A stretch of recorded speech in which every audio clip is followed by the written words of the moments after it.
Hello and welcome to our channel. Why did Hitler hate the Jews? How it all started, Part 2.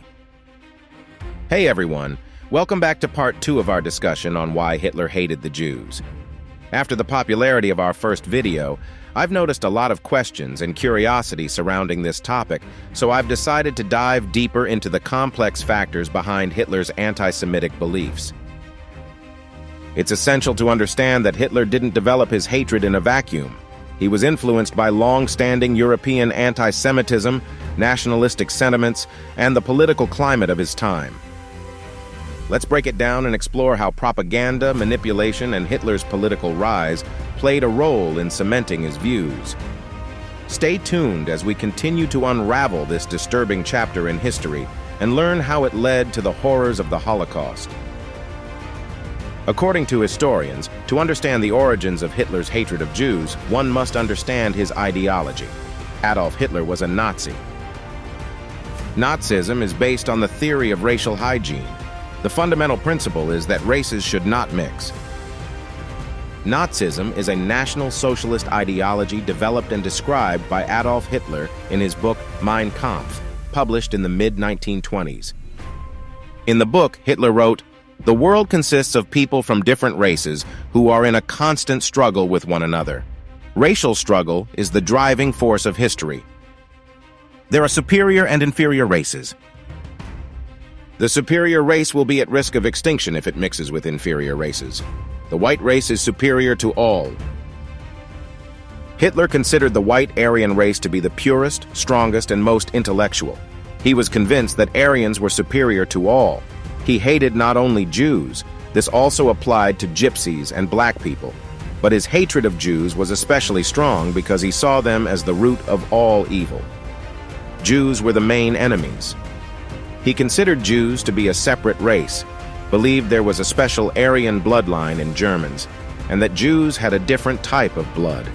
For him, Jews were parasites, aiming to weaken the Aryan race and eventually destroy it.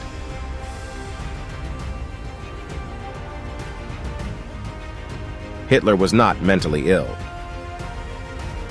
After World War II, many speculated that a person who, like Hitler, was responsible for a horrific genocide must have been mentally ill. Nothing indicates that Hitler was mentally ill, even though he is often portrayed as a madman constantly in delusion. One could say that he had a manic and paranoid narcissistic personality type, but that does not mean he was insane or mentally ill. However, although Adolf Hitler was not mentally ill, there is no doubt that he was an aberration from the norm. A psychiatrist might diagnose him with a personality disorder. Hitler was evil. He was a master manipulator of people but had poor social skills. But that doesn't make him mentally ill. His life lacked everything that typically gives life meaning and weight: love, friendship, study, marriage, family. He had no interesting personal life outside of politics. In other words, Hitler's personality can be described as deviant and antisocial, but this is not the only reason for the hatred of Jews that led to genocide.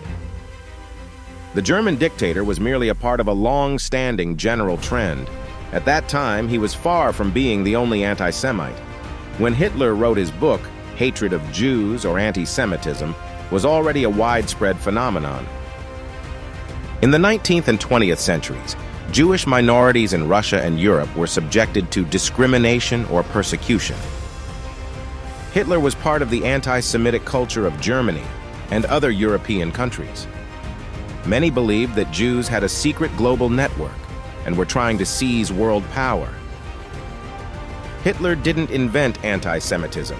Many historians note that his hatred of Jews resonated with the population because Jews were already being persecuted in many countries. Nationalism led to anti-Semitism. The rise of anti-Semitism corresponded with the spread of nationalism across Europe after the French Revolution of 1830. Nationalism is a political ideology in which a nation is perceived as a community of people with a shared cultural and historical background. When nationalism began to spread in the 1830s, Jews were like a splinter in the eye because they lived all over the world and did not belong to any one nation. They spoke their own language and were different from the Christian majority in Europe. Among Christian nationalists in many European countries, Conspiracy theories flourished about the secret ambition of Jews to dominate the world. The theory is based in part on ancient texts known as the Protocols of the Elders of Zion. These protocols were created by the intelligence service of Russian Tsar Nicholas II at the end of the 19th century and were designed to resemble an authentic Jewish document. According to these protocols, there really exists a worldwide Jewish conspiracy to seize power. The Russian Tsar used the protocols to justify the persecution of Jews, and many years later, Adolf Hitler did the same. Hitler believed that Jews really had a global network, pulling the strings in an attempt to seize world domination. He used these protocols as a tool to legitimize the genocide. German Jews were well integrated into society and considered themselves Germans. They fought alongside Germany in World War I, and some were generals or held high public office. But Germany lost the war, and this defeat added fuel to Hitler's and his supporters' anti-Semitism. In World War I, Hitler was a soldier in the Bavarian regime.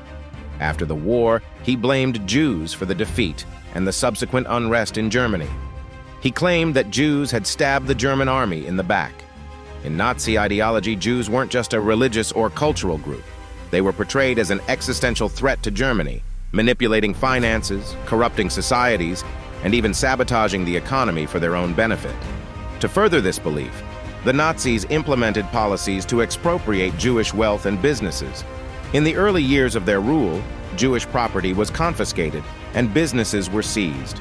Jews were systematically stripped of their assets, which the Nazi regime then redirected to support their war efforts and expand their power. The economic crisis in the 1930s, marked by high unemployment and suffering, paved the way for Hitler and the Nazi Party, who promised improvement. The Nazis' anti-Semitic views became more prominent after they seized power in 1933, and Hitler used his position to spread hatred against Jews. As the Nazi Party gained control, Hitler turned public opinion against Jews, portraying them as a threat to the Aryan race.